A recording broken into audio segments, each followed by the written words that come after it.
So Parliament resumes on Tuesday, but before then, tomorrow, the expert panel reports to the government on asylum seekers policy.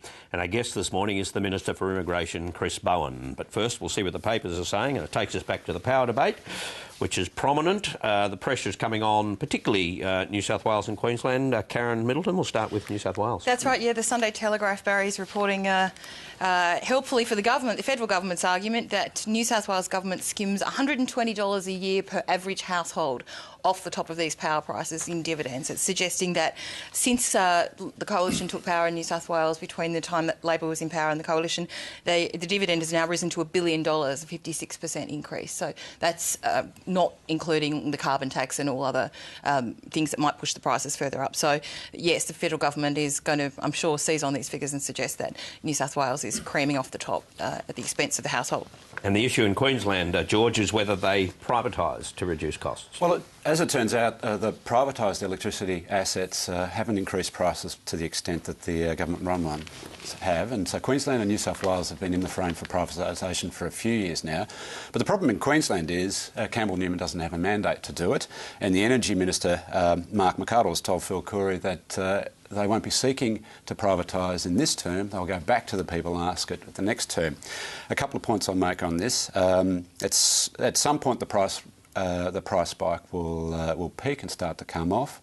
If you plan to sell this thing in about 2 or 3 years, you won't get as much for the taxpayer, because the longer you leave privatisation, as New South Wales has found, the less you're able to grab from the private sector when you hand the asset over. So good luck with this strategy, but this is the problem both sides of politics have had for a number of years now in the privatisation space at the state level.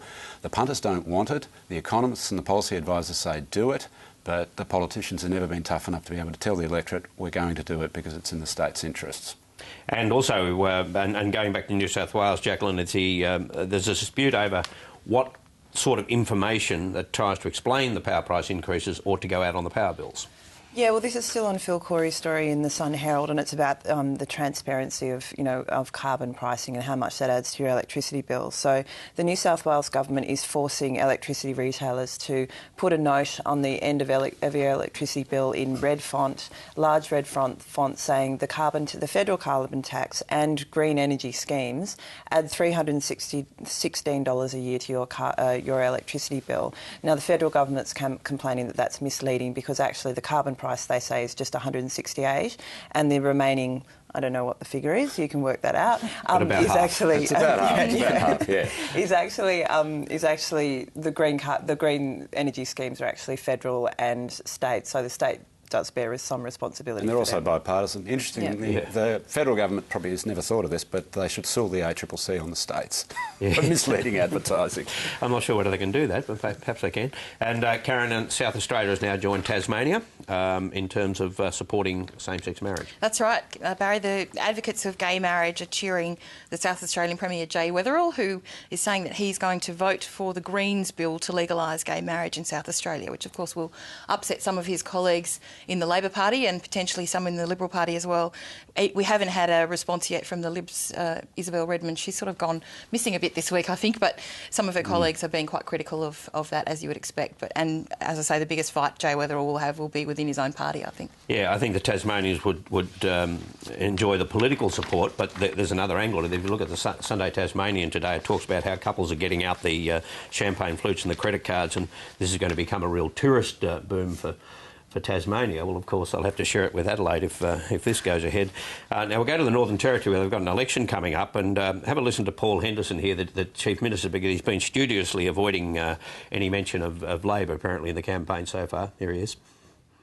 You've just done the entire first speech without mentioning the word Labor. Can we expect to hear it at all throughout this campaign? Well, of course, everybody knows that I lead the Labor Party in the Northern Territory. I'm very comfortable with the branding of my team. It very much does say that this is a Henderson team, a team of people united behind me. Now, there's a very funny follow-up to that, Jacqueline, with the Territorian describes as a sticky situation for Labor in the Northern Territory election. Yeah, well, this is the most nefarious dirty tricks campaign you've ever heard of. Someone has been going around the ALP's campaign posters and actually putting an ALP sticker on the campaign posters, which was missing in action before. That is a dirty trick. Yeah, it's nasty. But yeah, it just seems that I don't know whether they say that they're not responsible for it. The CLP. Well, yeah, I think the CLP, so the Liberal Party up there, has sort of been accused in a tweet by a Labor politician that they're the ones behind this, and they've denied it. And then that tweet was deleted. And when you're deleting tweets, it's always a bad look. Yeah, one of the staffers said he checked with the head honcho, and he said deny. He said that's probably too strong a word. He was laughing so hard. Somebody with a ready access to a stash of Labor Party stickers. Anyway, whoever it is. They've just gone on a spree. Yeah.